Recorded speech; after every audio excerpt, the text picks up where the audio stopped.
Okay, well, thank you very much. I appreciate all the attendance here for the panel and talk/panel on hacking in the name of science. Science or hacking, which is better or which is more important, or can they work together? I don't know. To start off, a little bit about ourselves. Most of the people here on the panel are scientists, and that means we get to do lots of crazy things and have a lot of fun. Just so you can kind of attach a name to a face, my name is Yoshi. We have Alexi at the very end. We have Dan Halpern right here in the middle. Carl, who is at the end also. And Mike Piatek. And then to provide the complementary perspective, one of the things we really believe is that scientists shouldn't be working in isolation. We really do need to be understanding, what's going on in the real world. There's a lot of need and opportunity for some complementary work between academics and scientists and everyone here in this audience. And to help provide that perspective is John Callis.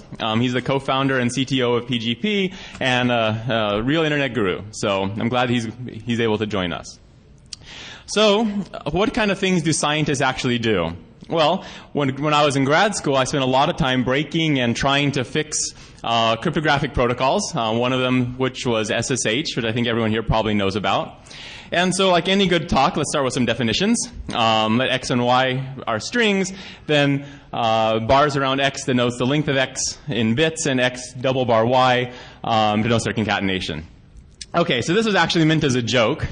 And the reason it's a joke, or the main point of this, is that there's lots of aspects of computer security that we're not going to be talking about today. So I'm assuming most people in the audience here aren't interested in understanding how to do proofs of security for cryptographic protocols and mathematically analyze them. Instead, some of the work we've done is we've done some of the original hacking on electronic voting machines. This is a Diebold voting machine from 2003. You're welcome. We've recently worked on analyzing and experimentally evaluating the security and privacy properties of real implantable medical devices like implantable defibrillators.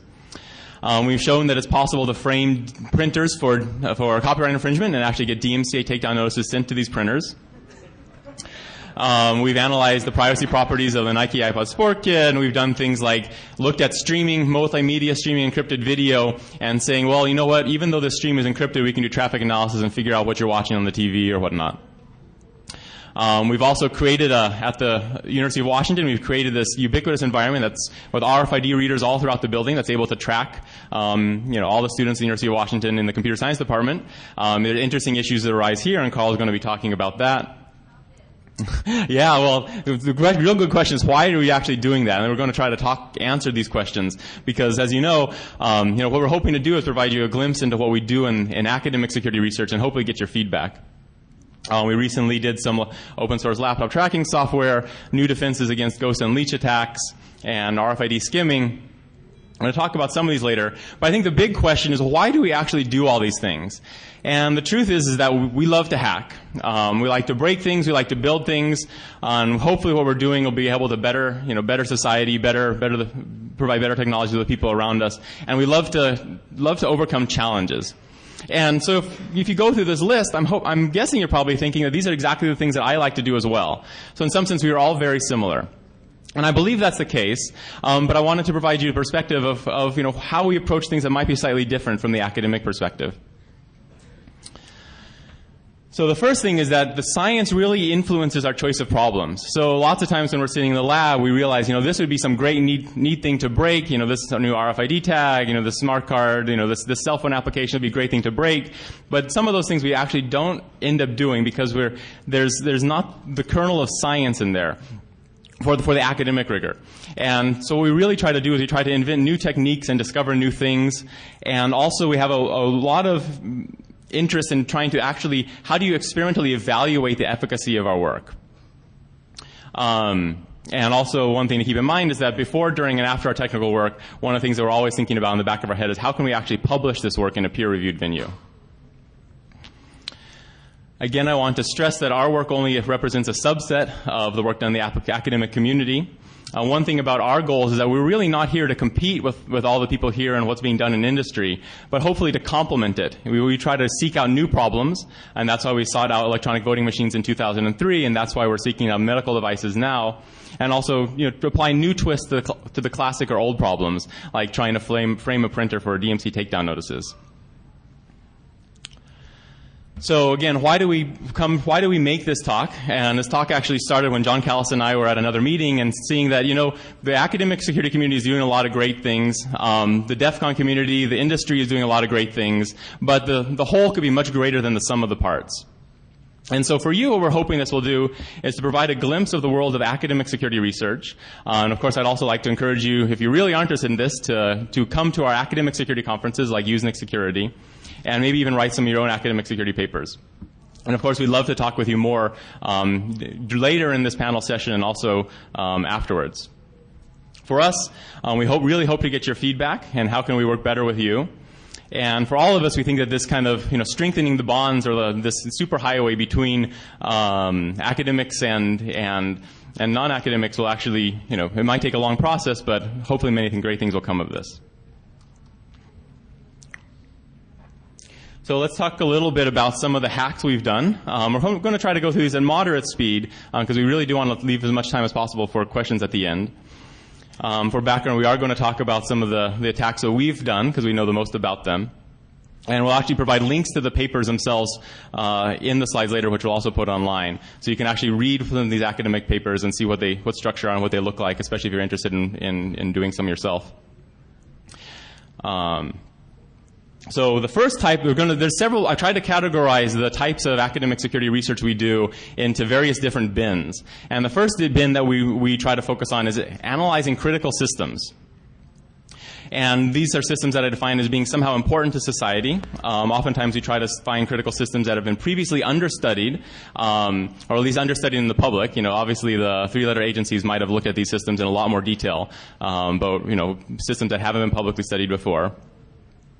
And one of the other aspects of our research is that when we do these papers, we really need to not just break them, but we have to try to, again, extract the science from that. And so we try to really focus on what are the lessons we learn from these attacks, how can we defend against these attacks, and what are the bigger picture implications, the societal implications of the attacks that we've uncovered. And if a paper is just focusing on attacks only, then very often they don't actually, very hard to get accepted to a peer-reviewed venue. By the way, since this is, hoping to have some sort of interaction, please do feel free to interrupt me later as we go through on the talk. So the first work I'm going to talk about was our analysis of an electronic voting machine, and we did this with some folks at Johns Hopkins and Rice University. So if you're not from this country or haven't been paying attention to the news for the past 2 centuries, you might not know that voting is actually a cornerstone of our democracy. It allows us to influence many things from like crime prevention, healthcare, education, foreign policy, and whatnot. And in fact, U.S. citizens have fought very long and hard for the right to vote, beginning with the Declaration of Independence in 1776, moving on through the 15th and 19th Amendments, and then poll taxes becoming illegal in 66.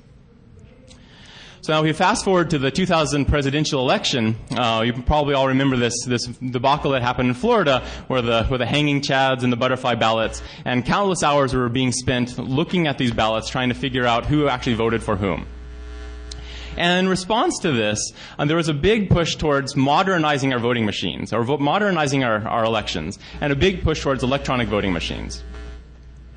So if we look at the state of the world prior to 2003, there were some computer scientists concerned about the security and privacy properties of these voting machines, but it's actually very hard for them to analyze these systems and argue concretely. And so their concerns are often ignored by politicians and others.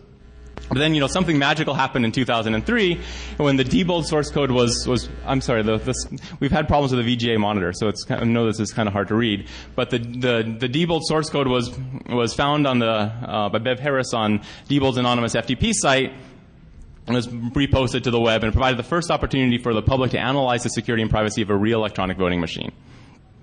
And so, we found this, and being scientists, it was provided an opportunity, and the first thing we did is we jumped on it. And so we analyzed the system. For those of you who aren't familiar with how the system works, here's a brief overview, and we did this through the reverse engineering of the system. Here's the electronic voting machine. Before the election, the poll worker comes in and loads what's called a ballot definition file on the machine. This controls how the ballot is presented to the voter. When they come up to the machine, who the candidates are, what the different parts of the election are. And then the voter shows up, and the poll worker gives the voter a smart card, and this smart card will allow the voter to actually vote. interactively vote, and at the end of and when the voter is finished selecting, Mickey Mouse or Donald Duck, the vote is actually encrypted and written to some sort of storage. And at the end of the day, the votes are transmitted to some back-end tabulation center. So this is how the system works, and for most people this sounds all well and good. This sounds a great voting system. It'll improve our democracy, overcome all the challenges that happened with the 2000 presidential election in Florida. It turns out it's not so simple. So of course an attacker could modify the software running on these voting machines. But for the purposes of the rest of this little piece, let's assume that the software running on these machines is exactly what we studied, and see what might go wrong. So in the software we studied, we found that the ballot definition file wasn't authenticated in any way. And this means that a bad person could replace his ballot definition file with one that would swap votes. And so when a user went up and selected, I want to vote for Mickey Mouse, the vote was actually recorded for Donald Duck and vice versa. And of course that could be used to modify the results of the election. We found that there was also no authentication between the smart card and the voting terminal. So the malicious voter could manufacture their own smart cards and vote multiple times. We found that this thing is not keeping up to date, vote multiple times. We also found that I mentioned that when you actually record your vote, it's supposed to be encrypted in sort of this compact flash card. It turns out the encryption was done with a hard-coded key. In fact, the same key that's been used since at least 1998 and probably before that. And what this means is that if the poll workers are malicious, they can just take these encrypted votes and just decrypt them and figure out who voted for whom. But actually some other interesting issues we found is that, remember I mentioned that at the end of the day the votes are actually sent to a tabulation authority. And this machine had the ability to send these votes over over an internet connection, a dial-up connection, or you can manually carry these, the physical media. But it turns out that if the votes are being sent over a wireless connection, what the machine would do is it would take the votes, it would decrypt them, and then send them in clear text over the internet connection to the tabulation center. And so, clearly that's, a bit undesirable.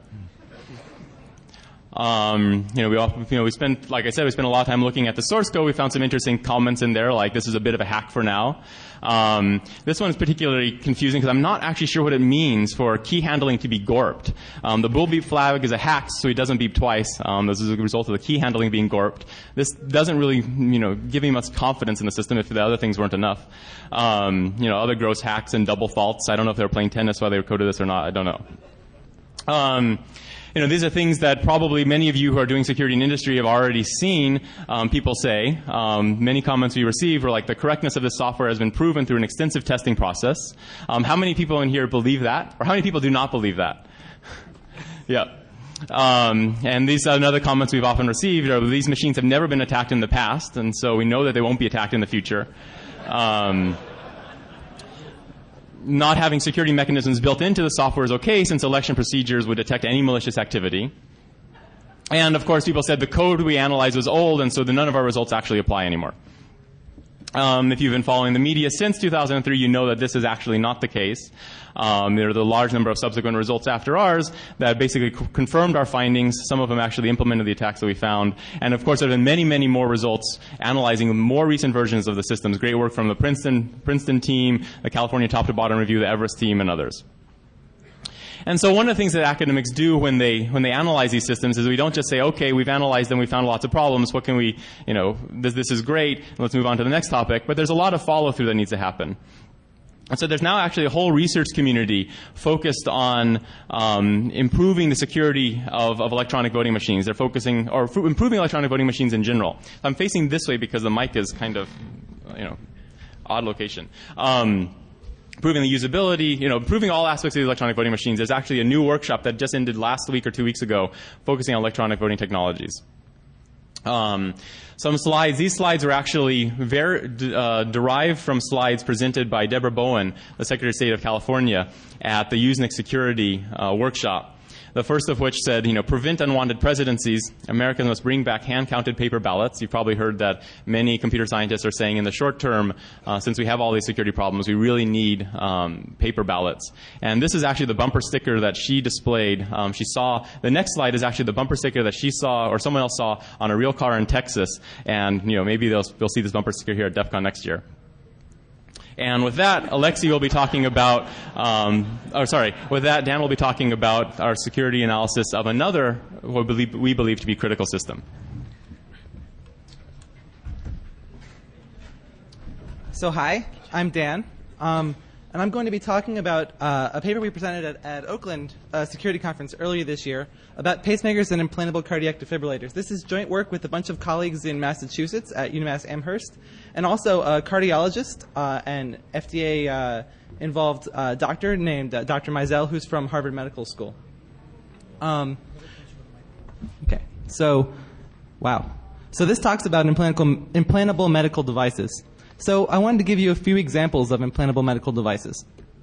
So a drug pump, implantable drug pump, would be used to treat chronic conditions. So people that have diabetes might have an insulin pump implanted to prevent them from having to deliver shots to themselves all the time, or a morphine pump for people with chronic pain. Prosthetic limbs, you know what those do. Neurostimulators are used to deliver shocks to the brain to prevent conditions like Parkinson. They've actually been remarkably effective in causing huge life-changing effects for victims of these diseases. And then, of course, there's cardiac devices like pacemakers and implantable cardiac defibrillators, which we'll be talking about in this talk. So some facts about these devices, which I'm going to start calling IMDs for short, is that they're very common. So one statistic is that there were 2.6 million pacemakers implanted between 1990 and 2002 in the U.S. alone. That's about 200,000 a year. These devices are computers. They have very sophisticated functionality, and they perform vital life-saving functions inside of people. And in performing their functionality, they provide dramatic quality of life improvements, and sometimes just life improvements, for the people that they treat. And one thing that's particularly interesting about these devices is that the modern versions of them are actually wirelessly programmable. So here's an instance of such a device. This is a wireless implantable vasectomy that is adjustable. So the quote from the founder of the team that developed this device says, "It'll be like turning a TV on and off with a remote control, except that thankfully the remote will be locked away in your doctor's office to safeguard against any accidental pregnancy or potential misuse." Now, I'm sure we all know that proprietary remote controls work perfectly. For instance, you could never, modify a TV remote to control trains. So in reality, this is not just a talk about implantable medical device security, or implantable medical devices. It's a talk about implantable medical device security. So why would we study IMDs? Well, security and privacy is really critical for these devices. And that in the medical domain, it's actually a brand new problem domain, and as a consequence, there are new challenges and new opportunities. On the other hand, experience, for example, with e-voting, as Yoshi talked about, really seems to imply that the medical industry alone isn't going to develop the right solutions, and they need our help to do the right thing. And one of the things I'd like to underscore here is that securing IMDs is actually a really hard problem. So the devices that we looked at are implantable cardiac defibrillators, or ICDs. These devices are very similar to pacemakers. They monitor your heart waveforms, and they can set the heart rhythm for a heart that normally beats irregularly. They also have one more effect, which is that they can treat fibrillation when the heart enters an unstable kind of fluttering state, but it's a potentially fatal heart condition, and so it can deliver a large shock to resynchronize the heart in these cases. So how do you actually implant these things? Well, what happens is, the first thing is, while the pacemaker is still out of the body, the doctor is going to set the patient info on the device. And to do this, he uses something called the device programmer. This is what's pictured here. Then the doctor will surgically implant the device, but once the device has actually been put into place, the doctor needs to know that it's working. So think about this for a minute. How are you going to test something that's designed to help a patient recover from potentially fatal heart conditions? Well, you do the obvious thing, which is you actually have to be able to cause a fatal heart condition. So what the doctor does is the doctor will configure the device to provide the proper treatment, and then he will actually invoke a test mode on the ICD itself that can put the heart into fibrillation. And hopefully the device will respond. And in this case, doctors are standing by with the appropriate defibrillation equipment in case the device doesn't work. After this, the patient can leave, they can go home, and at home there's often ongoing monitoring. So these devices will talk wirelessly to some monitor sitting in the corner of the room, which will then upload data over the internet or via a dial-up connection. Typically, the security of those is outside the scope of this work. And the point is that this actually provides kind of continual diagnosis of the patients for the doctor without having to make office visits, that kind of thing. So this is really convenient for the patient. So if you start thinking about how are you going to attack this system, what would be the first thing you'd do? Well, you might think about stealing a device programmer. And so you could be an insider at the hospital. You could be a doctor or a nurse that just has access to these things. You could steal one. Maybe you could buy one. Those of you with laptops might want to check eBay and see if there's anything out there you can get right now. And once they have one of these devices, the thief can reverse engineer the device. It can modify it. And what we found is that actually the ICD will trust any device that speaks the protocol. There's no cryptographic key material or authentication used in securing these communications. So the risk here is that you get root on basically every implant if you have one of these devices. The ICD trust base is way too large. On the other hand, these things are pretty large and clunky. You have to carry them around. Maybe what you should do is actually build one of your own. And this is what we did. So we used the USRP software radio. It's pretty cheap. We ended up with maybe $1,000 more worth of hardware to build this thing. And we can actually mimic the behavior of the legitimate programmer with this ICD, and it's in a much smaller form factor. So this is pretty nice. So what kinds of things can you do? Well, you can eavesdrop private information. So here is a printout of a trace of what kind of data is sent in the clear by these devices during normal communications. So you see things like the diagnosis of the patient. This is the patient history. This is the reason why they have the ICD. You see the hospital that they were implanted at. You see the doctor and his contact information. And there's a whole bunch of other things you learn, such as the current device state, the patient name, the date of birth, make and model, the serial number, things like that. A whole bunch more. So not only can you eavesdrop on information stored inside the device actually spits out a continuous EKG when it's in communications mode. So you can actually just sniff the patient's vital signs while it's active. Now, there may not be an obvious, fatal attack from this, but vital signs can still say a lot about a person and can be used for all kinds of interesting, side channel information about the patient. So then we thought, okay, well, so we can eavesdrop. We can learn a lot of information from these devices, but we can also do a bunch of simple replay attacks. So it turns out that when the programmer and the pacemaker talk, the conversation is the same every time for the same operation. What this means is that we can do actually deaf attacks, where all we do is retransmit the same commands as the programmer would, and we can realize the same effect. Now, some caveats here. The risk to patients today is extremely small. These devices only work at very close range. We only tested one ICD model, and we didn't make any efforts to maximize the range to speed up the attack, and currently it takes seconds to minutes to actually perform these attacks. But the kinds of things you can do are, you can drain the device battery, you can disable all therapies quietly without the patient knowing. Normally there'd be a warning if you, as a doctor, use the programmer to do this. And then, of course, if you remember that test mode we talked about earlier, you can actually induce that test mode, which now that you disable the therapies, the implant will ignore. You can think about how this works. In other kinds of implants, you can do things like flood the patient with drugs, overstimulate nerves, April Fools, you're pregnant. And the point is that these kinds of attacks can put patient safety and well-being at risk.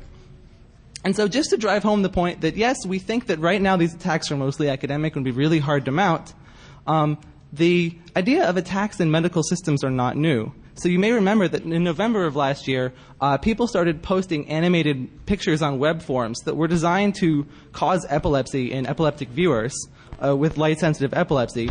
And so this actually happened in 2007. And one of the site administrators says, look, this is just a bunch of very immature people delighting in their attempts to cause people misery. Attacking is just a way to pass the time for them. So what this means is that, these attacks can happen. Not only that, but this same attack happened again in March of this year. So the take-home there is that bad people do exist. These systems are getting really complicated. They're getting really powerful. They're doing a great lot of good. And so we need to really make sure they're secure now before the ability to mount attacks becomes even easier. I think that epilepsy is kind of a good indicator of what's down the road because these epilepsy patients have a very large attack surface. Right now, for most implantables, the attack surface is very small, and that's why we want to get started on this problem now. So now Yoshi's going to talk about the next class of attacks we worked on. Thank you. So thank you, Dan. So just to summarize, from the voting work that we did 5 years ago and from the medical device work we're doing now, the reason we're focusing on it as academics is because we're really trying to say what is technology going to be like in 5 or 10 years and what new security and privacy issues are going to arise with those. And so we're really trying to solve tomorrow's problems with that type of work and address tomorrow's problems rather than today's problems. So you can think about these medical devices, as Dan mentioned, they're evolving amazingly fast. And so if the future devices in 10 or 15 years have the same security and privacy properties that these devices do, you can only imagine what the risks might be. I might also mention just some things for you to think about is that sometimes the patients themselves may be their adversaries. So, Dan already mentioned vasectomies, but you can think about an implanted morphine pump and who might want to attack that. Okay, but in any case, let's move on to the next classes of attacks, and I think this is probably something many of you in the audience are also familiar with, and as you're discovering some kind of new exploit or some new way of attacking a system. Well, when academics discover a new way of attacking a system, one thing we try to do is really push it as far as we can. And I'm not saying you don't do it as well, but I'm just trying to describe the academic perspective. Push it as far as we can in terms of measuring the efficacy of this attack. What's the vulnerable population like? And basically, how does this attack really work, and what can we do to make it even better, and then also, of course, how to defend against it. And to kind of make this discussion a little concrete, I want to talk about some work we did on remote physical device fingerprinting. So here are the goals that someone might want to have, is to distinguish between two devices that have the same hardware and software configuration. You might be sniffing network traffic, or you might be actively communicating with these two devices, and you want to know, are these the same devices, or are they different devices? Maybe your question is, is this a real machine? I'm remotely talking to a real machine. I don't have actually access to it yet, but I want to know if this is a real machine or not. Or maybe I have a collection of network traces that someone's posted online, and they've anonymized it. Can I de-anonymize it? Prior to our work, there were a number of existing tools one might use. For example, operating system fingerprinting, looking at usage characteristics, actually compromising the device. Well, for some threat models, compromise the device and try to then figure out which it is, or put some malware or cookies on the device. And for our research, we've discovered a new technique which we call remote physical device fingerprinting that works on some information leakage between the TCP and ICMP protocols. So here's a little screenshot of a TCP dump.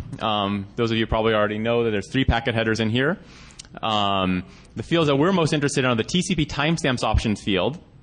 And this field is defined as, from the RFC, the timestamp value to be sent in each outgoing packet is to be obtained from a virtual clock that we call the timestamp clock. And its value must be at least approximately proportional to real time. And so that's this field here. And then if we highlight in green, also the field of the time of the recorder, the time that the recorder thinks it is when it captures this packet. Now, as many of you know, there's clock skew in these processors, and so some computers might think they're a little bit faster than others, and some might think it's a little bit slower. And it turns out that we can use the deviation in a machine's TCP timestamps clock over time. Look at how the TCP timestamps option clock on some network packets that you've captured vary over time as in relation to your time. You can fingerprint these machines with some very small probability. So here's a screenshot of an example where we just collected packets from 64 different machines, or 69 machines in an undergraduate laboratory, all with the same hardware and software configuration.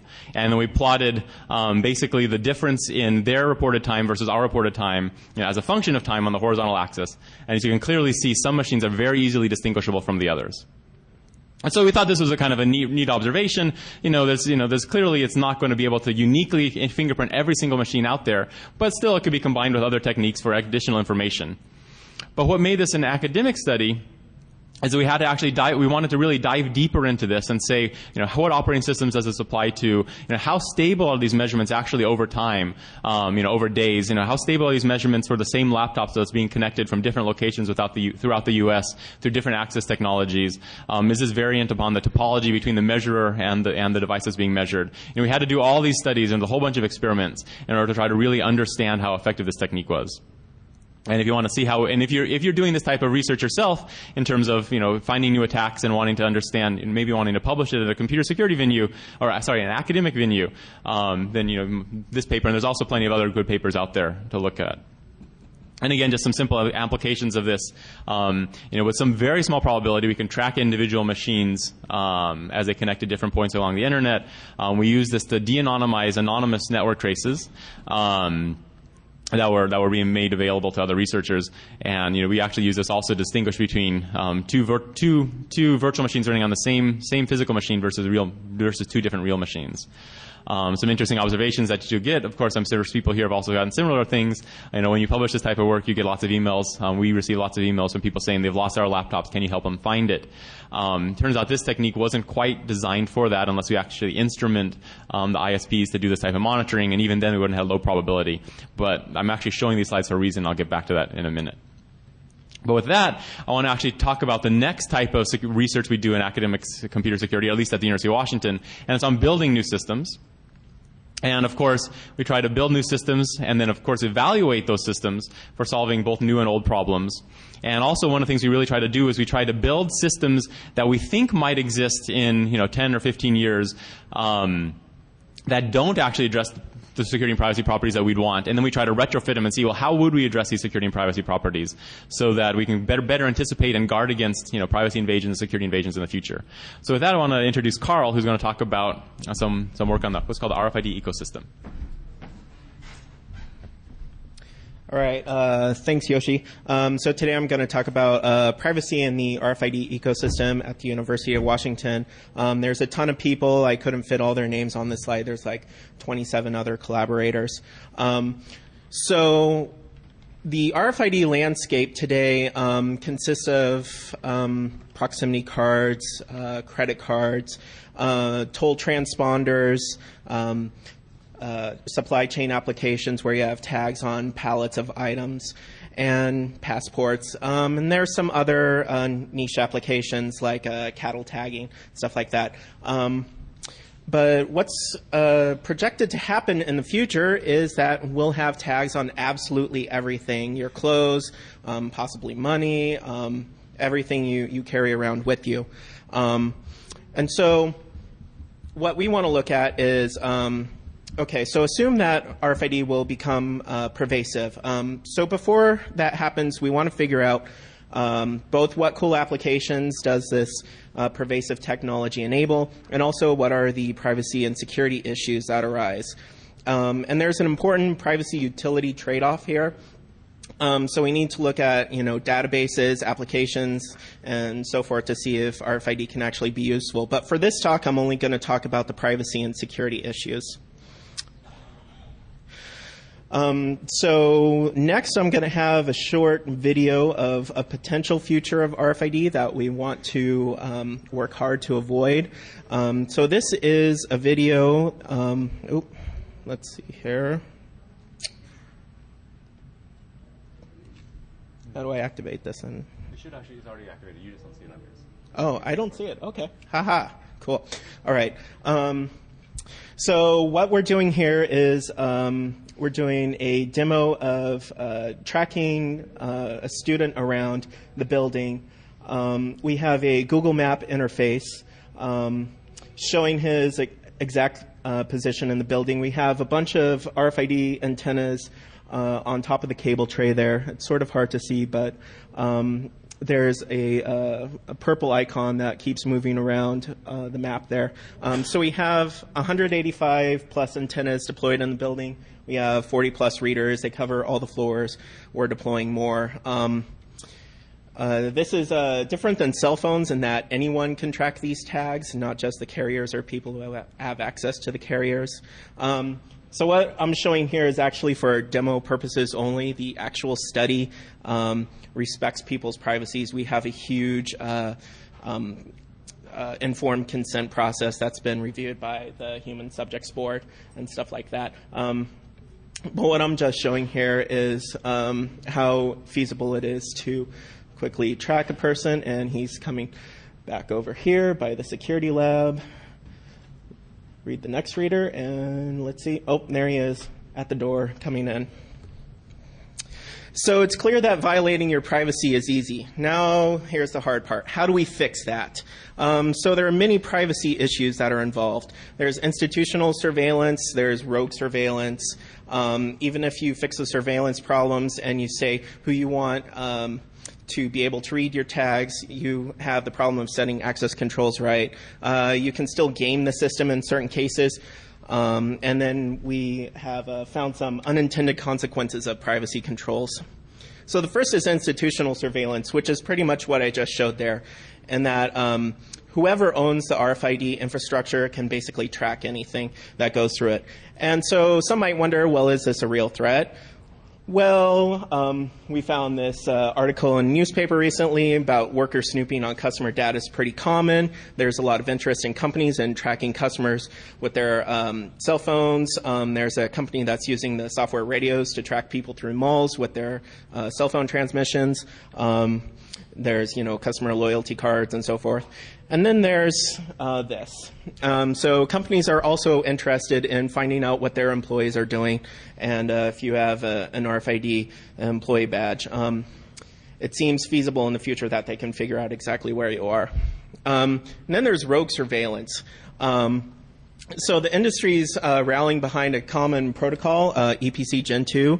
The Class 1 Gen 2 tags have essentially no security features. Anyone with a Gen 2 reader can read a tag, potentially from far away. Down one of those hallways, we've actually placed an antenna, held a tag out at the other end. We got to 160 feet, and then we hit the window and couldn't go any further. And that was with using completely commercial off-the-shelf readers and antennas. We didn't jack the power beyond, legal limits or anything.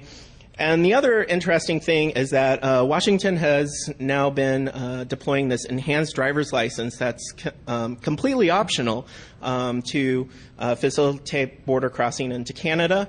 That also uses an EPC Gen 2 tag. I put one in my wallet. I walked down the hallway, and I could easily track myself and anyone else who I give access to that data. So speaking of how I give people access to that data, it's really hard to get access control policies right. It's time-consuming for even experts. One of the things that we're thinking about doing is reusing existing social networks. We have a Facebook application that one of the undergrads is developing. And the other thing we've been thinking about is what a usable default should be. So one of the things that we've experimented with is something called physical access control. And the idea is that you have access to the tag reads that you could have physically seen. So the advantage here is that it's simple for people to think about, a simple mental model. It's a very restrictive access level of access while still being usable. Of course, it has some issues, like it assumes 360-degree vision. You can potentially read tags through walls. And there's a few problems with it. One, the way that we tell where you are is that you have a person tag. I am tagged right now. We have the EPC Gen 2 RFID tag. Now, there's no reason why I have to keep this with me. I could, for example, put it in the break room and see whenever someone enters the break room. There's no reason why you can't clone it. And in fact, there's no reason why I can't take someone's item, put it in here, slip it into their bag, and now I can track exactly where they go. And these tags can be very easy to hide. And a big challenge is to try to figure out how we can mitigate that attack while still keeping the system usable. And even if we get some of these issues resolved, there's still some unintended consequences. So one of the undergrad projects we had running is a friend finder application. And one of the privacy models we explored there was, what if you were notified when someone queried for your location? Well, this now tells you personal information about the querier because they may not want you to know that you've been asking for your location. And this actually turned out to have an interesting side effect. So there was a group of 3 girls who implemented this. One of them didn't have her location queried by one of the other group members that often, and she felt, somewhat betrayed, or I don't know. It was a weird social dynamic there. So there's some unintended consequences there. And on the RFID subject, I'm going to turn it over to Alexi, who will be talking about another project I worked on. He'll tell you more about that. Hi, everyone. I'm Alexi. Be talking to you about secret handshakes, but not in the standard way that you think. So, like Carl said, RFIDs are everywhere, right? They're in credit cards. They're in so you can get your burger faster, right? They're in access control cards, like this HID Prox card. And what does this mean? Well, that means we get cool new attacks that we can try out. So there's lots of them, like skimming attacks, right? When you get next to someone and just copy their card and so on and so forth. But one of the more sinister attacks that people are talking about nowadays is called this ghost leech attack. The basic usage scenario for these cards is like on the order of 4 inches, right? You come next to the reader, you pull your wallet out, you stick it next to the reader, that's it, it authenticates, you complete your purchase, and so on and so forth.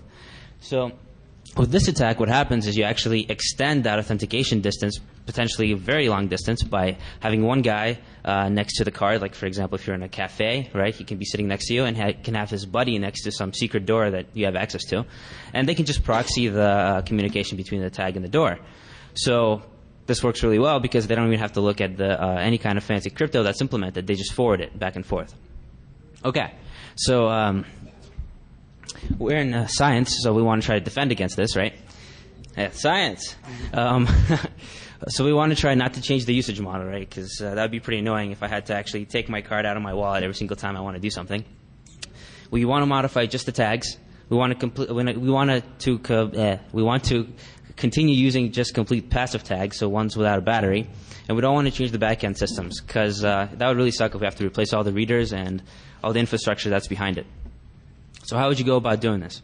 Well, you make the fundamental observation that this attack only works because the tag is promiscuous, right? It replies anytime it's being queried by a reader, irrespective of whether the user wants it to or not.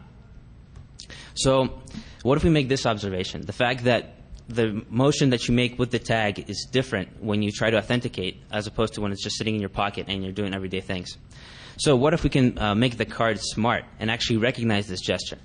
If we can do that, then we can limit the transmission to only the context in which the card would actually be doing something legitimate, like authenticating.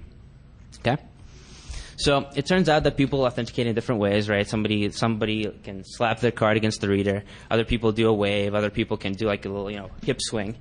Dan here says he actually jumps at the reader because it's not waist high, so he does one of these. Anyway, so we decided to maybe try to standardize this a little bit and call it secret handshakes. So, for example, we can have specific predefined gestures, like here you see the 1.5 wave, which is this. And the card can recognize this and be activated to do it. So does this really work? Well, apparently it does. So we tried 3 people, 150 tries, and it worked every single time. And then we also put the card in our pocket and did like random activities like riding a bicycle, playing ping pong. It's always great when you can play ping pong and call it research. Schmooze in the hallways, things like that. And it turned out to have 0 false positives. So, I mean, this is 3 hours. It's not, like 3 years, so this is kind of preliminary. But still, it works. Pretty cool. So we're not the first to try to shield the card from transmitting. There's these sleeves, which apparently don't work too well if they have even a small opening. So they're supposed to shield your card from RF. You could also have a tinfoil hat for your wallet. Stylish, maybe. But that doesn't really maintain the same usage model, because now you not only have to take your wallet out of your pocket, not only have to take the card out of your wallet, but also have to take the card out of the freaking shield. So anyway, this isn't very convenient. You can also put buttons on these things, right? Except buttons are prone to being pressed when they're in tight conditions, like a wallet. So that's not good either. So here's kind of a little glimpse of how we did this. I'm not going to tell you the details right now because we don't have that much time. But if you want to meet up with me afterwards, I can actually tell you some more. We used a completely passive 900 megahertz EPS Gen 1 RFID device from Intel. It's called a WISP, Wireless Identification Sensing Platform. It's that little chip you see in the middle of that black plastic case. All the wires except for the 2 yellow big ones are debug wires. And basically what it does is it collects RF power, stores it on a cap, and then it has a microcontroller on board. And when it has enough power, it actually can actually do some computation, which is pretty cool. This one also has an accelerometer on it, but you can put other sensors on it as well, like a capacitance sensor, a light sensor, things like that. So you can use this same technique to do other tricks. For example, we talked to a gal who was riding in a subway system somewhere in Europe. It's more advanced than here, because you actually you scan your card on the way in, contactless card, and you scan it on the way out at some other station, and it charges you for the distance that you travel. So she had 2 cards in her wallet, and apparently one got charged on the way in, another one got charged on the way out, and she was stuck in the subway for a half hour trying to figure out what was going on until the police came. So what you can do now with this is you can have different handshakes for each different card. So like for one card you do a triangle, another one you do a square, another one you do the wave. We actually also thought about doing this wave we called the TTB, which we called tap that butt. You could just kind of and activate it. But this opens up some vulnerabilities.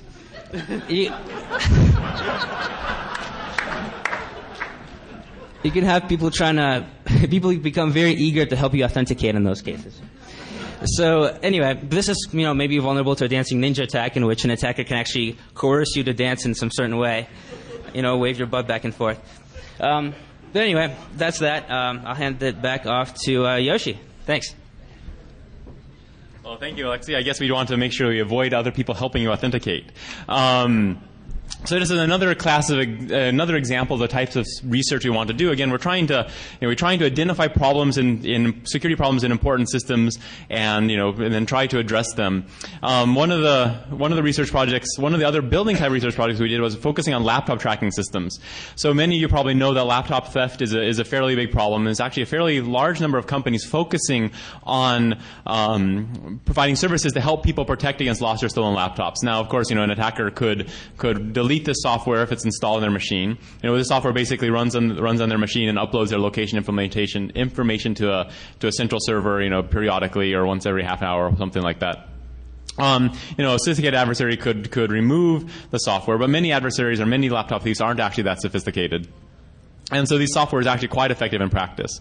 But the question that we started asking ourselves is, as privacy advocates, do these existing laptop tracking systems compromise people's privacy? And this is an example of how this might be the case. This private information, this location information is going to the laptop tracking company.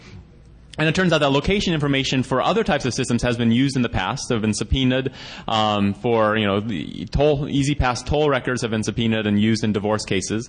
And so maybe laptop tracking data might also be used in such systems. Government or insiders, again, sometimes try to compromise, use their extra access to compromise people's privacy.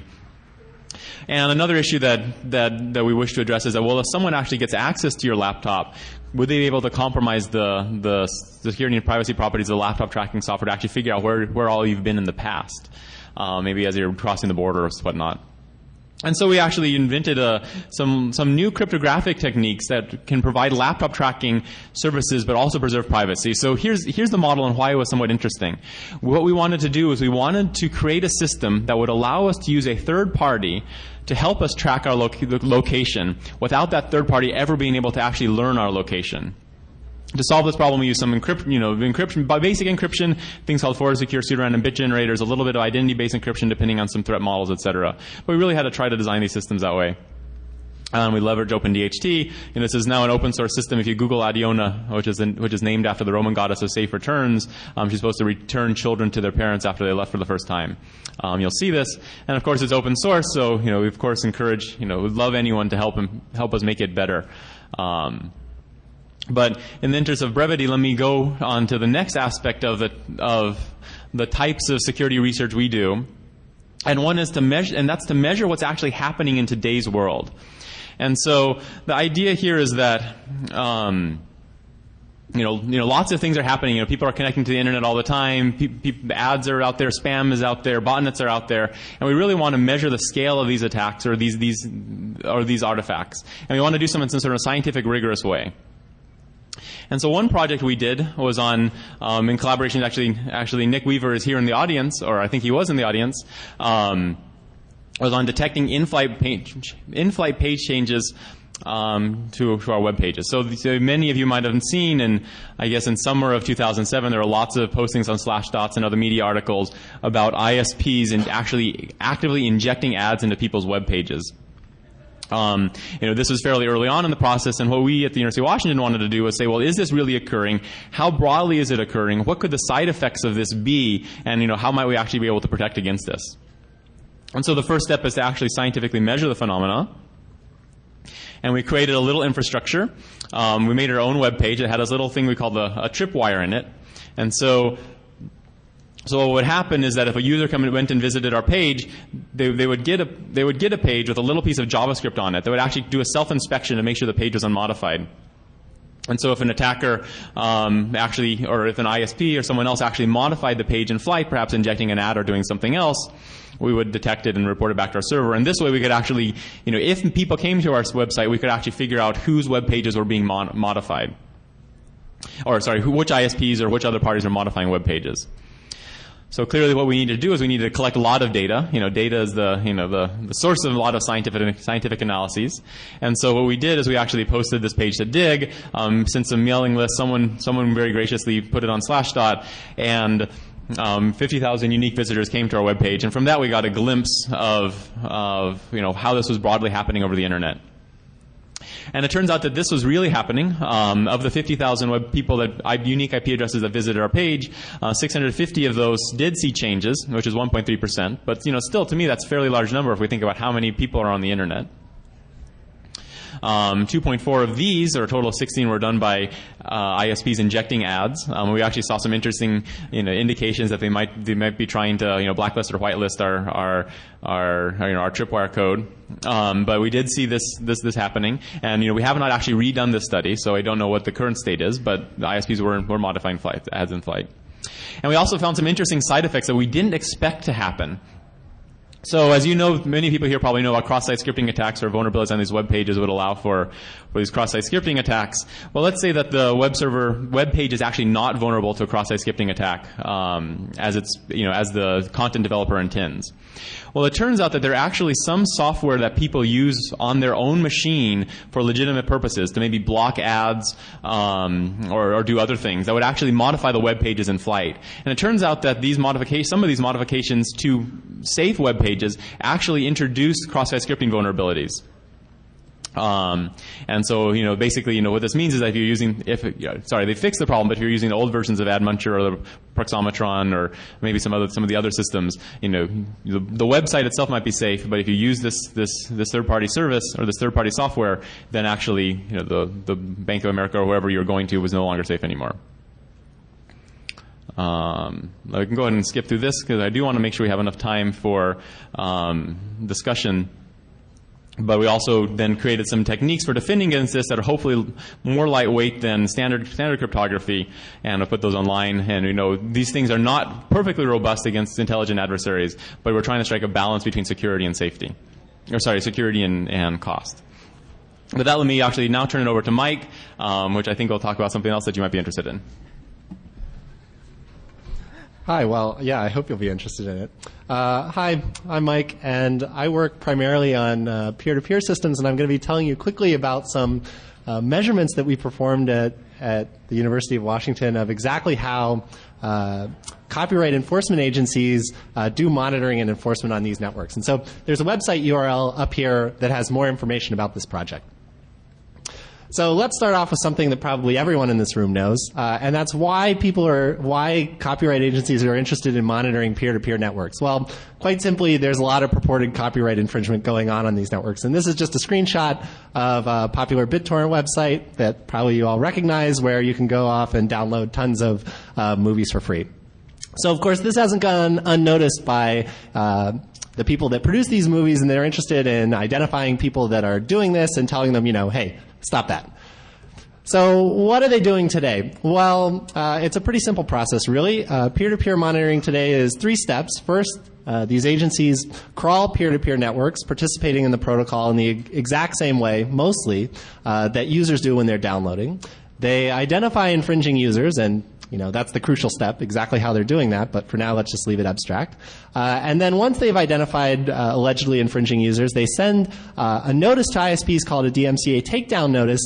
You're all probably familiar with the DMCA. This was a law passed in the late 90s that defines new penalties for copyright infringement on the internet, and it also defines ways to mediate reporting and takedown and so on and so forth. So let's start where we have direct experience. and that's with actual complaints, the third step here. So as I mentioned, our study is a measurement study, so we went out and we wanted to actually try to attract complaints, and this is some anonymized text from a real complaint that we received. At the website I showed at the beginning of the talk, I'll put the URL up at the end, there's this complete complaint. And so for us, we really were interested in this highlighted portion here, which is the key portion in my opinion, which is, okay, we recognize what you did and you're doing something wrong, blah, blah, blah, to the best of our knowledge. So what does that really mean, to the best of our knowledge? So that brings us to our work. And our goal was to reverse engineer exactly what these monitoring and enforcement agencies are doing in one particular peer-to-peer network, that's BitTorrent. And our main result, there's some more results in a paper, but the main result is that the monitoring that these organizations are using right now is inconclusive sometimes, and even more surprising, it can be manipulated. So we were able to frame arbitrary network endpoints for copyright infringement and actually receive notices for that. So let's start off by talking about two ways that you might want to monitor these networks. I can think of at least two. There are probably more. But first, you might think, well, this is pretty easy. If you want to find out who's downloading something on a peer-to-peer network, just go out, join the network, download stuff, and people that you receive data from, they must have gotten it from somewhere, so they're probably downloading. It turns out that's not the actual method that a lot of these organizations are using. They're instead using something that we call indirect identification, and that's users are identified as sharing files based on the reports of a third party that's trusted. So let's talk a little bit more about how direct identification in BitTorrent would work. Many of you are probably familiar with what BitTorrent is, how it works. It's a large file distribution tool. And so a data source here, S, has a large file. It splits it up into 4 blocks. Those are the colored blocks at the top. And if some direct monitoring agent, M, wanted to see what was going on, well, the process of normal file distribution is that blocks are distributed from the source, redistributed from all the other peers in the mesh, and the monitoring agent and all the other peers get all the blocks and the distribution ends, and the monitoring agent knows, hey, I got some blocks from A, S, and B. So that's how you might monitor things directly, but to actually form this overlay mesh, there's a bootstrapping phase where a monitoring agent M needs to know, hey, who can I potentially get data from? Who are the potential S, A, and Bs? And so that brings us to the way that indirect identification works. So instead of actually downloading data from users directly, the bootstrapping phase of BitTorrent says, well, M can ask for a set of peers that it could potentially receive data from. And so that's how it joins. Joining the system, you contact a centralized entity called a tracker in this case, and you ask, who's currently participating in this distribution? Who's a potential replica for this data that I'm interested in? And so what we actually want to do here is, instead of saying that, hey, I'm M, and I'm interested in joining this distribution, please give me a set of potential peers, which implicitly advertises you later as a data source. We want to say, well, instead of M, don't say that I'm going to be joining this. Say that some other arbitrary user X is actually going to join this swarm, and give that IP address out later when other people ask for other replicas in the future. And so it turns out that there have been protocol extensions to BitTorrent, the BitTorrent tracker protocol, which actually allow us to implicate arbitrary IPs in this way. This is for supporting proxy servers and trackers and downloaders behind the same NAT.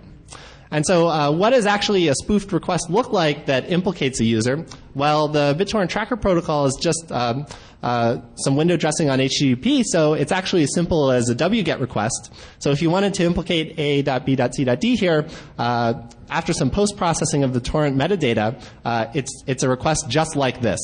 And so we went out and did this, and we wanted to underscore just how ridiculous it actually was to be relying on indirect reports as authoritative. So we wanted to see what was the most kind of ridiculous devices that we could actually generate DMCA complaints for. And so we worked with the university DMCA response team, and we said, hey, we're going to be trying to frame these IP addresses. If we get any complaints for them, those aren't legit, just send them to us. And so what did we frame? Well, we started with a printer. And we managed to actually get quite a few complaints for the printer, and we made this graphic, which I think is pretty fun for the website. But we also managed to implicate some other nonsense devices. So we got 5 complaints for a desktop machine, which was under our control the whole time. We know it wasn't running BitTorrent or anything. 3 IP printers. We got 9 complaints for all of those, and a wireless AP, which was not running NAT or anything. There were no users behind this. This was just a wireless AP with an IP address, and that was also apparently downloading things. Yeah. So we didn't want to try any IP addresses that were not that we couldn't say, these are bogus complaints, because we were concerned, about generating complaints for other users that were innocent. So one of the most interesting aspects of this work is the implications. And for me, there are three main takeaways. Today, there's a big problem in that there's kind of a wild, wild west style of enforcement. I mentioned that some organizations rely on indirect detection. They don't all rely on indirect detection, so some of them actually are downloading directly, but there's still not a lot of transparency in this whole process. And so as a result of that, ISPs are sometimes setting arbitrary penalties for receiving a DMCA takedown notice. It can mean, you have to go to some class on copyright law if you're at a university, or you just get your network disconnected, or sometimes they just forward you the complaint and that's the end of it. And monitoring agencies are using arbitrary methods, as I mentioned before. Some use better methods than others, but it's hard to tell without doing this kind of work. And the potential for false positives, which we demonstrated experimentally, that again implies a need for standardization of this whole process and more transparency in it, so we can actually audit them openly. So thanks very much, and I think Yoshi will say a few words next. Yeah, so as Mike said, and as we've been talking about the whole time, the purpose of this was to give kind of a glimpse of how the types of projects we do in academic security research and how we do it. But of course, we're only a very small subset of the academic security community, and I suggest that if you're interested in this community, to go to like the ACM CCS conference, Computer and Communication Security Conference, NDSS, Network and Distributed System Security Symposium, I think it is, IEEE Security and Privacy, and Using Security. Using Security will be in Montreal this year, or next year, and associated with it is the workshops HotSec, which is Hot Topics in Security, and WOOT, which I think workshops on offensive technologies. And of course, we're more than happy we would be delighted if you talk with us. So John will actually be talking about the counterpoints. I just wanted to kind of summarize the academic point. One thing to also keep in mind is that there's a peer review process that we have to go through. If you're unfamiliar with it, you submit a paper to a conference. It has to be a very well-polished paper with lots of experiments in it. 3 or more people within the community will read this paper and provide reviews to you. And then a program committee will meet, and they will discuss the paper and discuss all the papers or many of the papers, and then some subset are actually accepted. So if you're interested in this academic process, also please let us know. So I wanted to briefly mention, I think there's a talk at noon, unfortunately, but I wanted to briefly mention some of the other stuff that we're trying to do in the academic security community, and this is on the education front. And one of the things that struck me when I first came to academia, I don't know if I mentioned earlier, but I'm actually an assistant professor at the University of Washington, is how do you actually teach people computer security? Like, what is the fundamental thing that you want students to know and take away from your course that they can use 10 or 15 years down the line? And one of the things that comes blatantly obvious is that technology changes so quickly that if the course focused only on technology, the students might have difficulty addressing the security needs of future systems. And so what I tried to do was I tried to create a way to change people's thought process. Essentially, if there's one thing that I want students to take away from my course, is the ability to say, I see a new product out there, this Miracle Foo, and immediately start thinking not that the Miracle Foo looks great, I can't wait to use it, but that the Miracle Foo looks great, I want to use it, but I wonder if I could break it in this way. That's what I tried to get my students to do. And so I actually created a blog where multiple times during the course, the students had to look for new products that are recently being announced or seeing in the media, and actually had to write a security review about it. Kind of like our academic studies, but a little bit lighter. Who the adversaries are, what the assets are, etc. This was written up. Bruce Schneier wrote up a little bit about this, and you can read a little bit more about the things the students did and why we did the course. If you're interested, or maybe if you're also educators in the audience, people attacked elder care systems, OnStar, traffic lights, safety deposit box, dorm rooms, smart pill boxes that are supposed to dispense pills at periodic intervals, and whatnot. And if you Google any of our names in the class on the program, you'll be able to find this URL, or find our web pages would have this URL. But with that, I want to turn this over to John, which will kind of provide the industry perspective on the hopeful future highway, hopefully between academia and industry and others. Thank you very much. Just a few words about who I am. I'm co-founder of PGP Corporation. I've been doing OS security and crypto for many years. I worked at DEC for many years. I've worked at Apple, worked at Counterpane with both Yoshi and Bruce Schneier. And I've worked on a number of internet standards, including OpenPGP, DKIM, anti-spam, and so on. So how do we feel about this in industry? I mean, the smart people love this. And part of the problem is that stupidity is the second most common element in the universe after hydrogen, even more than helium. And I want to help people get smart. It's a very similar thing to what Yoshi's doing with the undergraduate students. I want to help industry realize that this is actually good for you, and that if you understand what's going on, this is nice.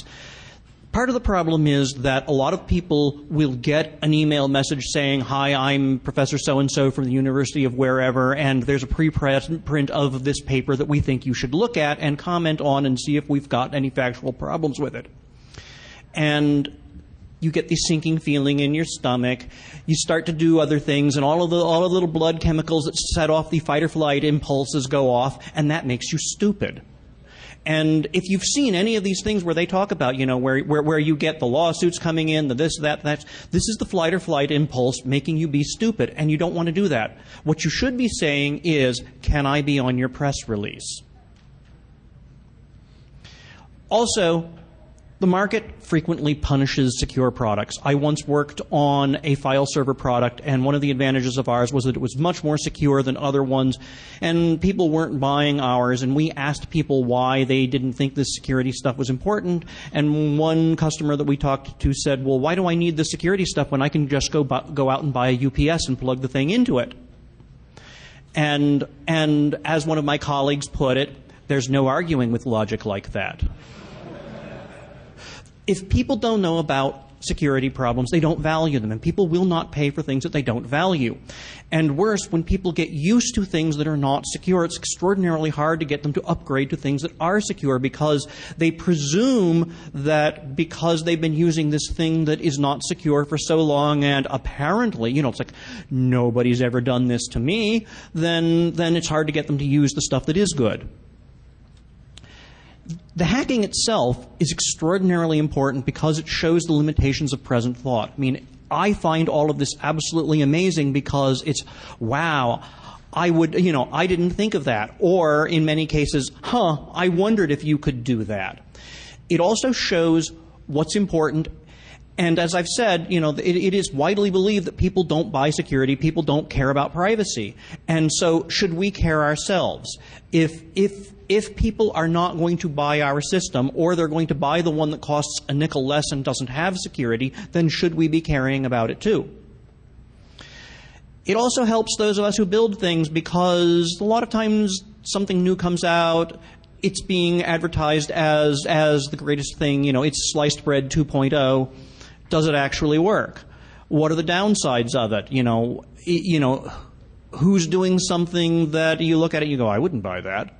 It's really nice to have independent voices who will go out and they will look at something. There's no better way to test a system than to get an independent set of eyes, better than any automated tools, better than anything else. Independent, smart guys and gals are the best way to test something. Practice is always better than theory, and the devious minds of people who start learning how to do this will do the best thing. I also think that peer review is vitally important. It not only adds weight to the results, it provides safety to the people who are doing it. You can't say, "Oh, you guys had an axe to grind." It's like, no, 4 people looked at this thing. It helps everybody in there. It gets rid of the political debate of you only think that because, and it also gets people's attention. Some of the best hackers around are academics. Some of the best researchers are hackers. I think that the communities need to talk to. I've testified to Congress and pointed out that the best researchers around are not just people at universities. They are people who come to places like DEF CON. So we want to work with the scientists because the peer review helps science, it helps technology, it helps us build better things. I mean, at PGP, we put our source code up on the web for many years because we want peer review. We want anybody in the world to go look at it. It's kind of like saying, come into my kitchen, see if you like what's going on. I also hire researchers to test us. And when I heard about the Diebold results, I called up Avi Rubin and I said, would you like to work on my machine? Take it into the back room, see what it'll do. And if you're smart, you will pay people to go do these hacks for you. And there are now starting to be an entire industry of people who are like these researchers who do research for pay because, the way that I put it is, what's it worth to you to not be on the front page of the New York Times? And the smart people feel exactly the same way. It's that this makes us deliver better products. It makes us deliver things that you want. It makes you want things that we would deliver to you. Because if you don't want security, we're not going to put it in there because it's going to cost more. Next, your turn. Yes, thank you very much. So as John said, I believe that there's fantastic security work being done on all sides of the realm of computer security. Computer security is very large. Industry, this conference, academia, and we really want to figure out how we can make this again a highway between these different communities and create further discussion. And so just to start things off, some questions we had that we thought you might be interested in, or we are also interested in, is what can and should we learn from you? How should we go about doing that? What do you think we could do better? What should we be looking at next? What shouldn't we be doing? That's also a very important question. And who, what, when, where's, and whys, and anything else that you might ask. So I think with that, we'd like to open it up to the panel discussion. Yes. Okay. My question has to do with something John just said, and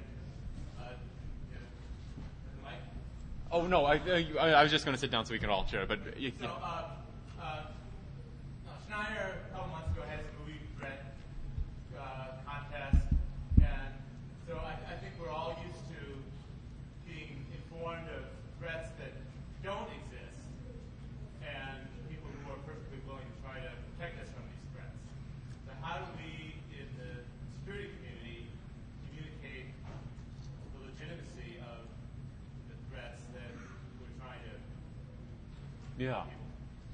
So you said that was addressed to a specific point of John's, or? Anybody, but it's sort of along the lines of what John was talking. Yeah. So I guess maybe for those of you who didn't hear, I guess the question was, there are lots of threats out there to different systems, and which are the important ones, and how can we address it? And I actually don't have a simple answer to that. I think that, one of the things that we try to do from an academic perspective is just to understand. First thing is understand what are the threats, and hopefully can paint a big, as complete a picture as possible of what all the different threats are and what they might compromise. And then we have to bump it up to a broader discussion. And so I think that the key thing is that when you think about these systems, whether it's a medical device or a voting machine, the technology doesn't exist in isolation, but there's a huge ecosystem surrounding them. There's the doctors, there's the FDA, there's the patients themselves. It's a much bigger issue. And so we started the process by focusing on the technical part, and now we're actually moving towards the bigger picture issues. We're actually talking with the FDA. We're trying to come to some sort of understanding.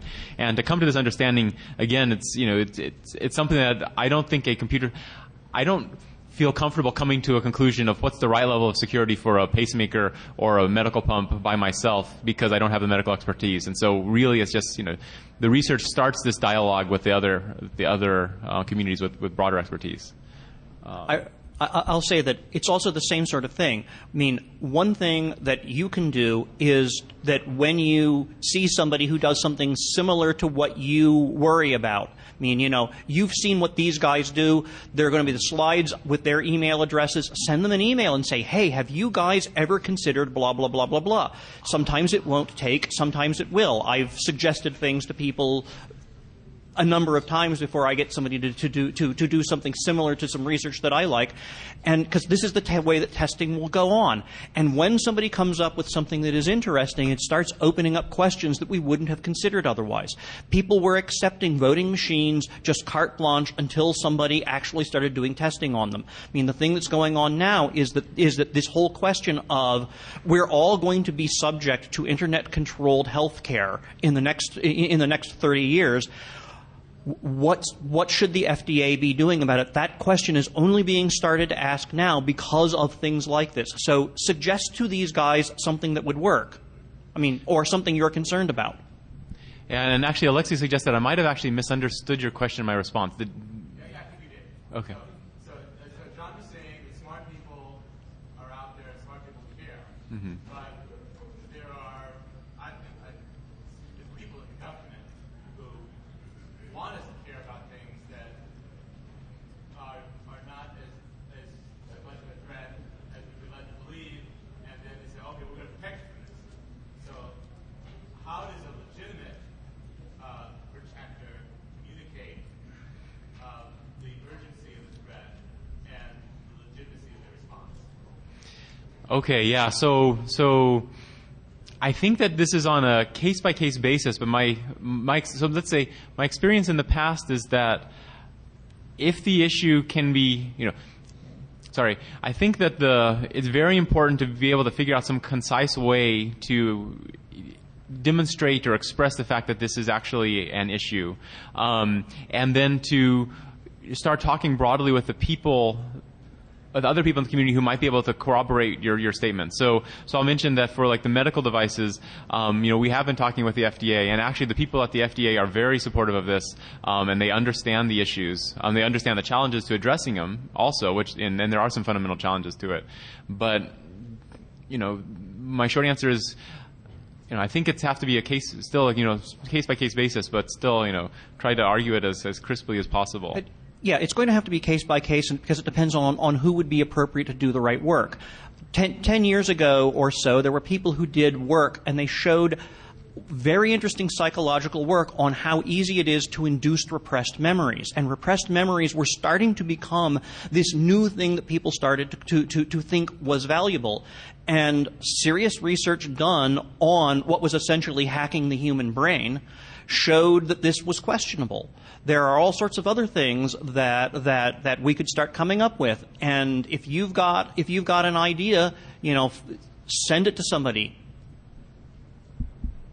Yep, in the back? Sorry, I guess there's one here. How do you handle, like, you want to investigate something or try to hack something, and then the company finds out and threatens lawsuit, legal issues? You're like, you don't want to lose your home, but...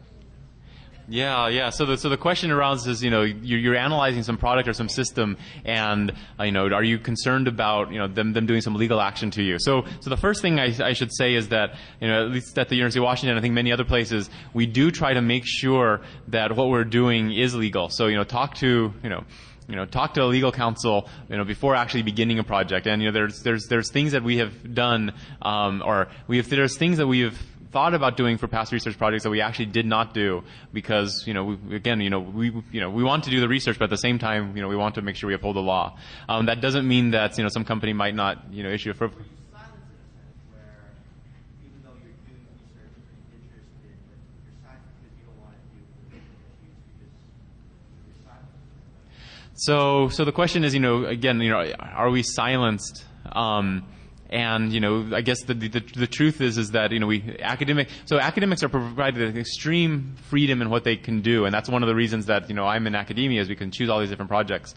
But in truth, the law is the law, and it's something that we try to if we think that we shouldn't do something, then we can't. Yep, there's one.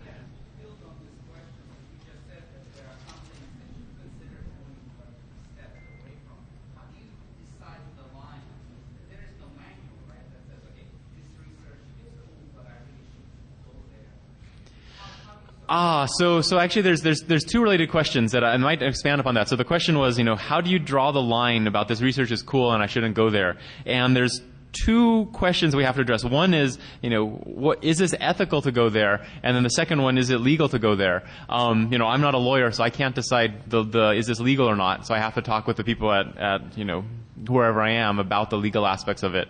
And by the way, I should mention that any of you who are interested in going to academia, investigate the legal, how comfortable the legal department is with the computer science department, because different schools have different thresholds of tolerance. And the second question is this ethical or not? And that's something we have to. It's very important to think about. And so I might mention this in the context of our medical device work, in that this is clearly related to people's lives. And is this, should we come out with our results about showing how to make an implantable defibrillator actually issue a large shock or not? And this actually kind of comes back to, I'm sorry I don't know the names, but the previous question of, there's actually a lot of value in showing that there are security issues now for these medical devices when they're still moderately short range and not as sophisticated. And we felt that from an ethical perspective, it was more important for us to do this now and then wait for 10 or 15 years when these devices have evolved and perhaps haven't been considered. I'll also add in that one of the advantages that universities have is that many of them do in fact have a legal department that is very good at defending its researchers, and that you can talk to, that they can talk to up front.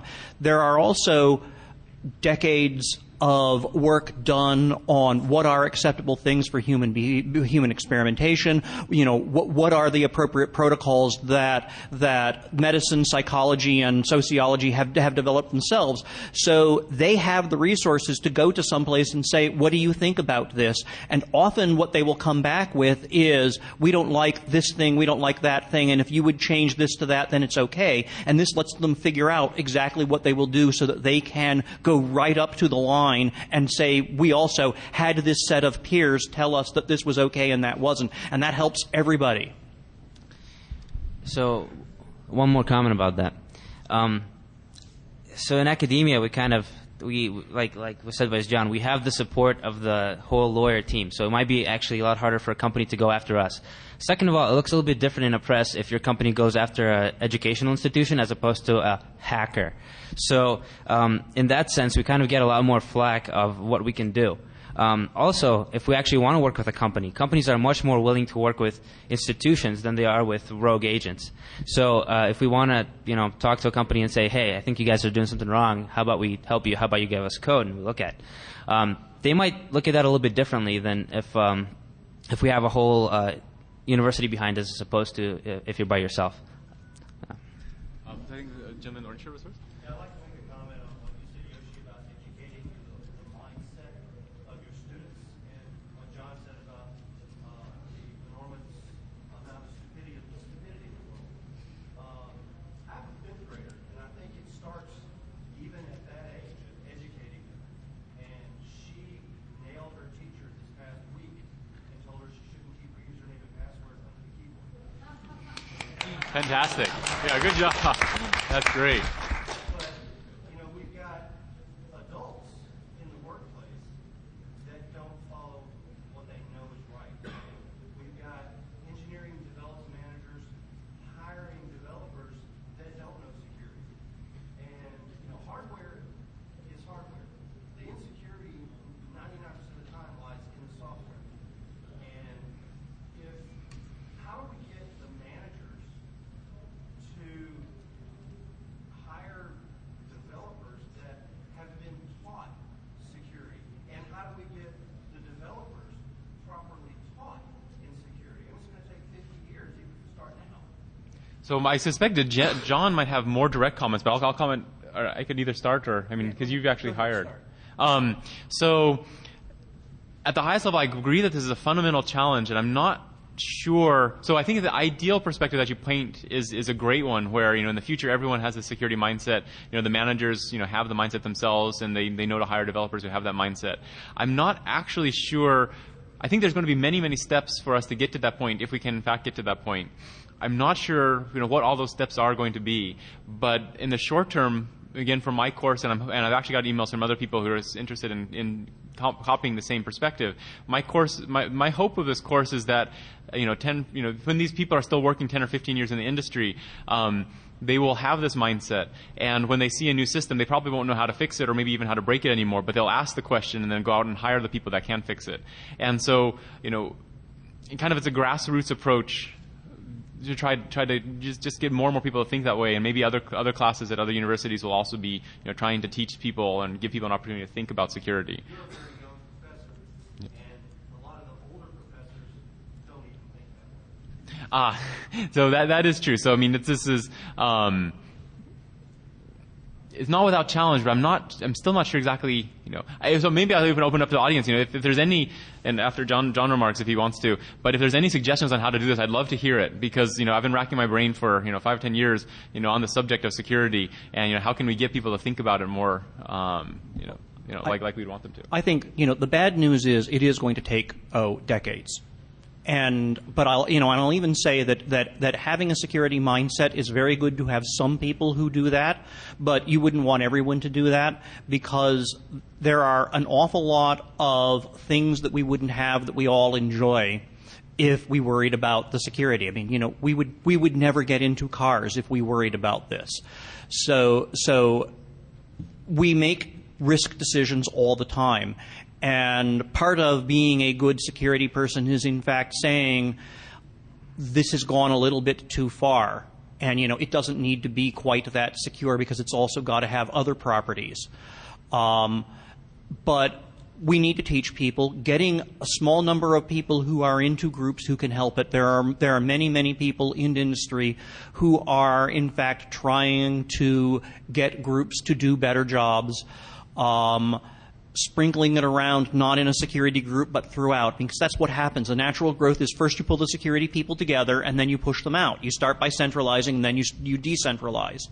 Having more people learning this, having more people think that this is fun and this is interesting. I mean, this is part of why we're doing this panel is, in fact, that if we can get more of you thinking that this would be a fun thing to do in terms of writing academic-style papers. There are an awful lot of things that hackers do where they will get a significant result, and if we're lucky, it will be a PowerPoint presentation, and nobody does that. So, I'll be the first one to say it here. Learn to hack LaTeX. I mean, there are so many web tutorials. Go Google learning LaTeX that it's pretty. If you put out one of these things, it really looks good and it looks like something, and then you can start, putting it up on your web page in that format. And that's also one of those mental things that happens to people is if you learn to start producing your results in a short 3 to 5 page paper of I did this, and and here's what the results were, that also helps, and that will continue to spread it out.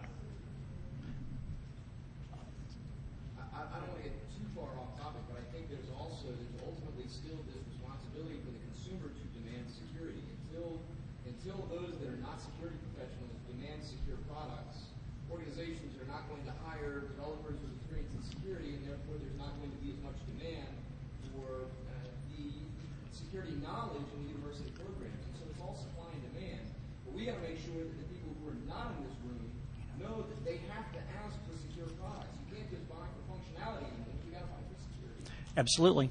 That his comment was that it is something where we have to educate people to demand it, and that's absolutely true. I mean, I used to say in the talks that I would give 10 years ago that lots of data is being lost every day. Those of us who are in the industry, we go out for drinks and we tell each other horror stories, and it wasn't until the combination of consumers affecting law, making laws that required disclosure that we started learning everything that's going on, and now consumers are demanding a level of security in a lot of systems that they weren't before, and that's one of the other things that these hacks do is that people will say, oh my God, you can do that, and once they do that, you can then start saying, I could fix that, but it would cost an extra $1. Is this worth $1 to you? And when they start saying, damn straight I'd pay $5, then everyone will do it.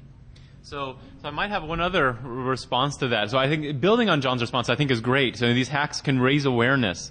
But when he said that, it reminded me of the fact that oftentimes these hacks do end up in the New York Times or in other types of media venues, and that creates this kind of short spurt of interest in the topic that it might last in the case of e-voting, it might not in the case of some other systems. But maybe this is actually something that just as an idea that just came to my mind, that the reporters in this audience might or other people talking about technology. So reporters have a great ability to reach a broad population. As a professor, we can reach some population, but reporters can reach many more. And so maybe this might be a neat thing to try about in the future whenever talking about a new product, to always talk about what could be the potential security issues in them. I don't know if this would fly from a press perspective, but I think it would be, they might be able to help us.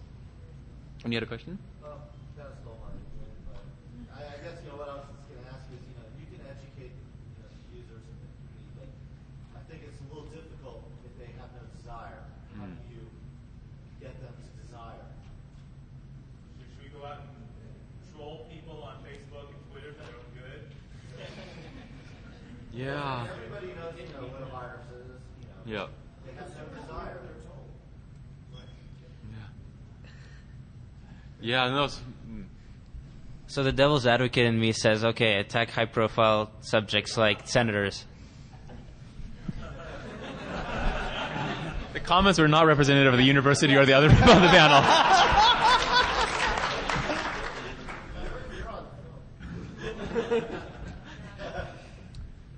The problem is that senators can't use computers.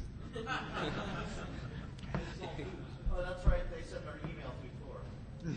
Right. So I'm not sure who was first, so maybe, yeah.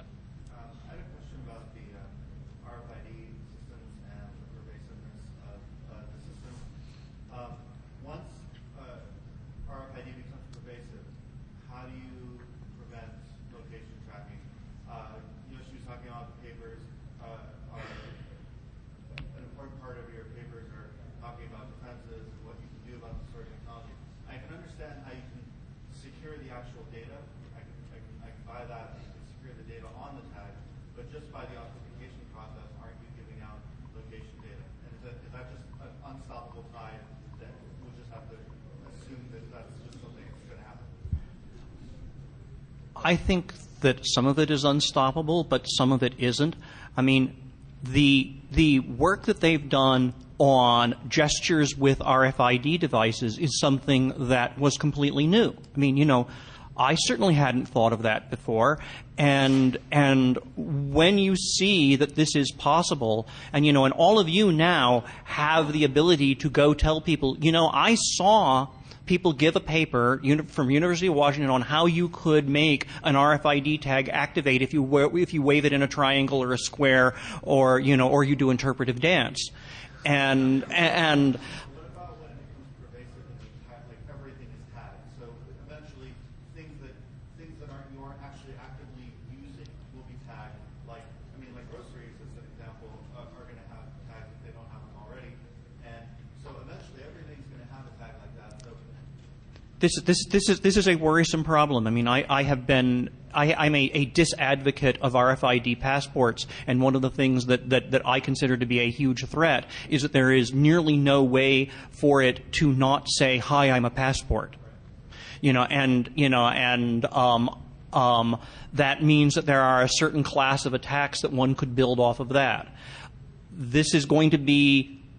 This is an open area for research. Is that these guys, other people who are doing research, could go and build things. I know a bunch of people who are doing RFID research, and part of what could be done in the future is come up with ways to do privacy-preserving things. And there are privacy-preserving conferences. Yeah. So, just Carl, did you have something to add? I saw you saying. So I didn't have too much to add to that, but I wouldn't assume that the floodgates would just come wide open. There's bad things happen when you start to assume various things. But I do think it is a very hard problem, and that's why we're really interested in looking at it now before it actually becomes pervasive. It's conceivable you could do something fairly fancy with like cryptography or something, but at this point we really have no idea how to do it. We're trying a couple of things.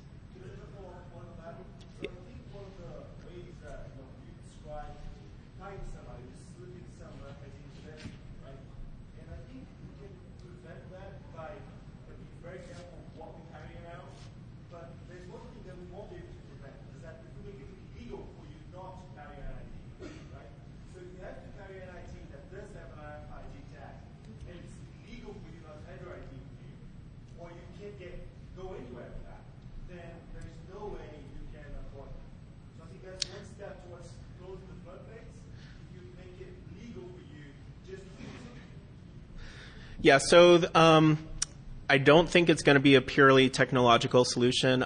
There's a group at UW called the Society and Technology Group, and we've been looking at a variety of new technologies and how they interact with the law.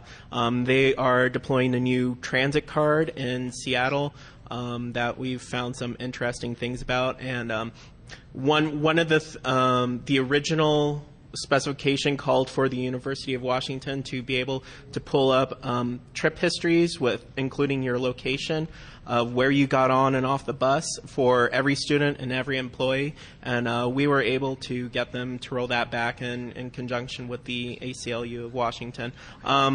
So we are looking at both technological and some policy ways of addressing these challenges. And so I believe there's a question there for a while.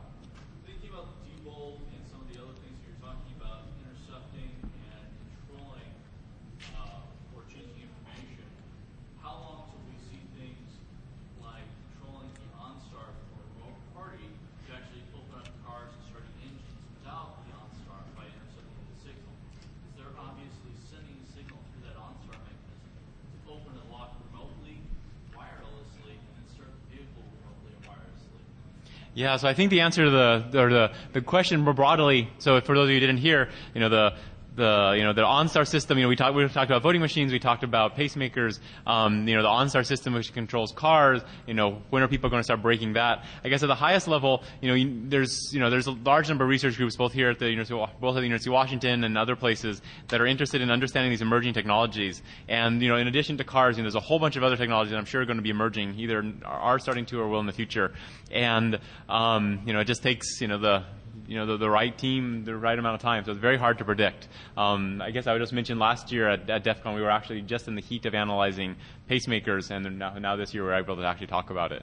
But yeah, I don't know. I can't predict exactly the right answer to that. Yep.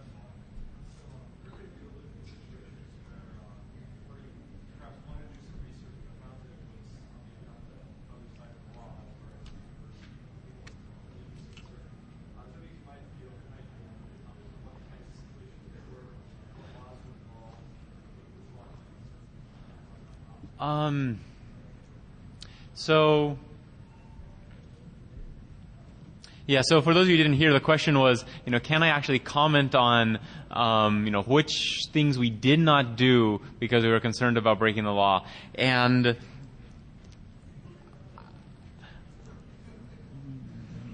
I'm not. The answer is I'm not. Yeah. Okay. You'll have to talk to us after. Okay, so I think gentleman orange shirt, and then real quick. With the emerging Web 3.0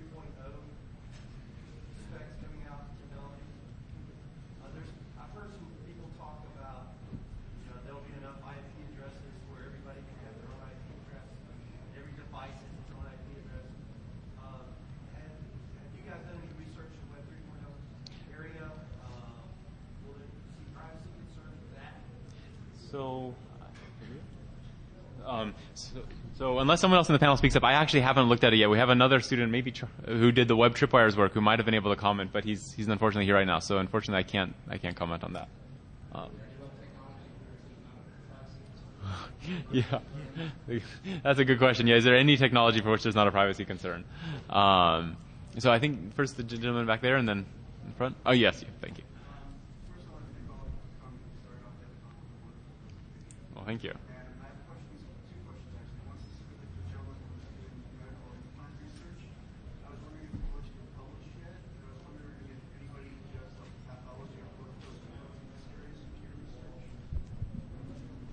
So I didn't hear the second part of your question.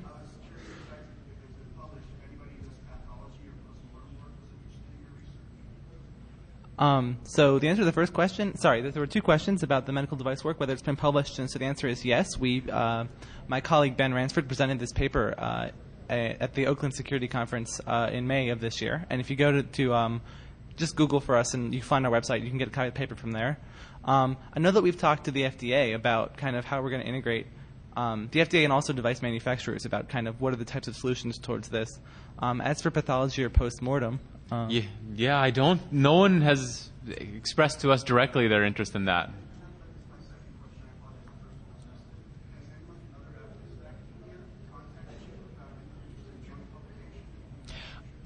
So there were definitely lots of people interested in this work. I think we're still a little bit early so we've been talking with lots of other academics who are interested in understanding and how to move into the security for medical device spaces. I know that also I know some people in industry are actually doing. They can't publish it because it got under NDA, but doing like pen testing against wireless medical devices. But we don't actually have any strong collaborations yet to report on. Yeah, thank you. Okay. You talked earlier about the fact that you've had a lot of flexibility in choosing projects and analyze. The question is, where does your funding come from? Where do you get grants and such, and how does that influence your decisions? So the question was, being in academia, you do have a lot of flexibility, but the question is, where does our funding come from and how does that affect it? I should mention I'm actually second year on the faculty at the University of Washington, and the fact that I'm a second year means that basically when people become new professors, they're given a startup budget. And the startup budget, is kind of, they can use, as they see fit. To further their research. So a lot of the work so far on like medical devices and some of the other things we've been talking about, it's some of this, it's not restricted to like any particular funding agency. But from other types of work, we're funded by the NSF for other things that I didn't actually talk about here today. So can we use your startup funds to buy a sports car to hack OnStar? Good question. Okay, we have 10 minutes left. Only if I get to drive it.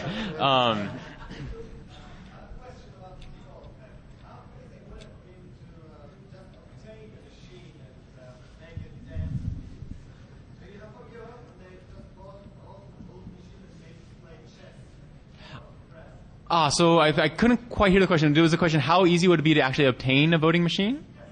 It turns out they're not that easy to obtain, but the Princeton team, after our study came out, did actually obtain one and then did some attacks against that. But we were actually trying to figure out how to obtain it ourselves, but it was really not that easy to come by. Yeah, they haven't been. The Princeton team, it was very interesting because they had a volunteer give them one, and they had a sort of cloak and dagger thing where they were quite literally told, come to New York, have a taxi cab driver drive you to this alleyway, beep 3 times, be wearing a trench coat, and we will hand you a briefcase, sort of thing. And that's pretty much what exactly happened, and they got the briefcase, and in it was a voting machine. It was not illegal, and this was one of the things of before they did it, they contacted the Princeton legal team and ethics team to say, are we allowed to do it? And the legal and ethics team said all legal and ethical questionality in this is borne by the people who are giving it to you, not to you. And they were in fact asked, please don't break the machine. So it was used for a while and then returned back to where it came from. And it'll be used in the following election. No, just joking. Okay.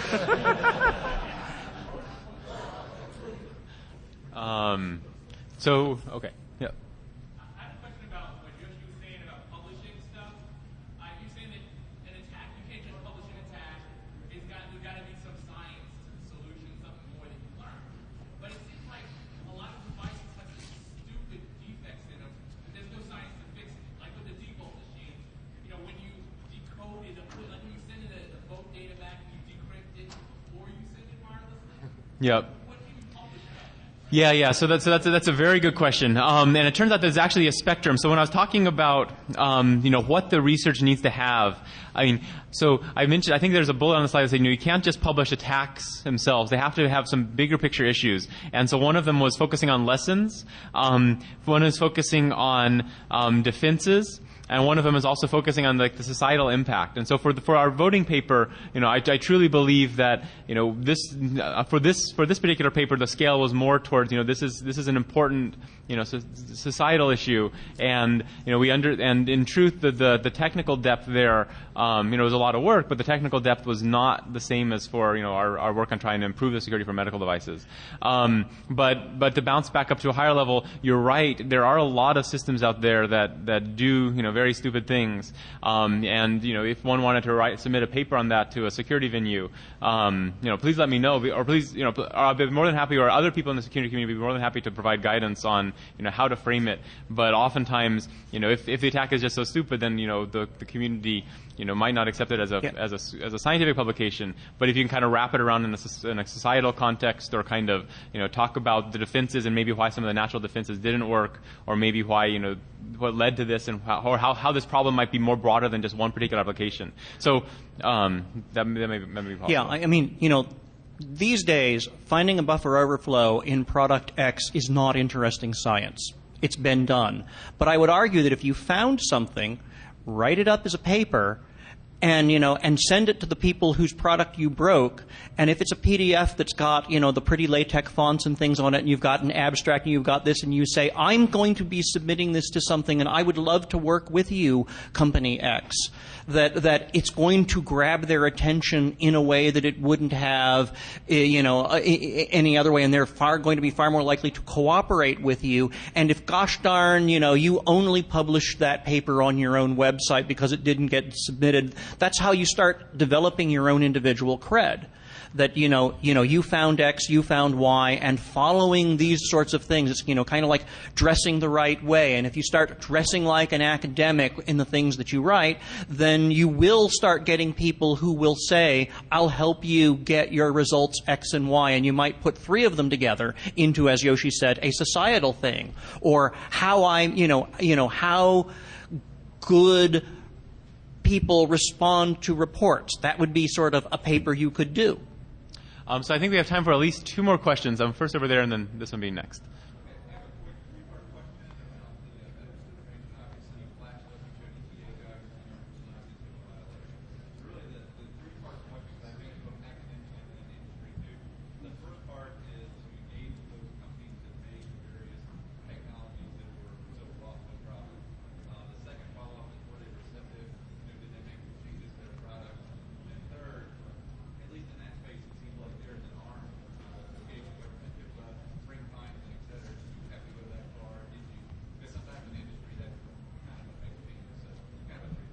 Yeah, so the question was surrounding our medical device work and who we talk to. So I won't summarize each individual part, but I'll just go and start answering them.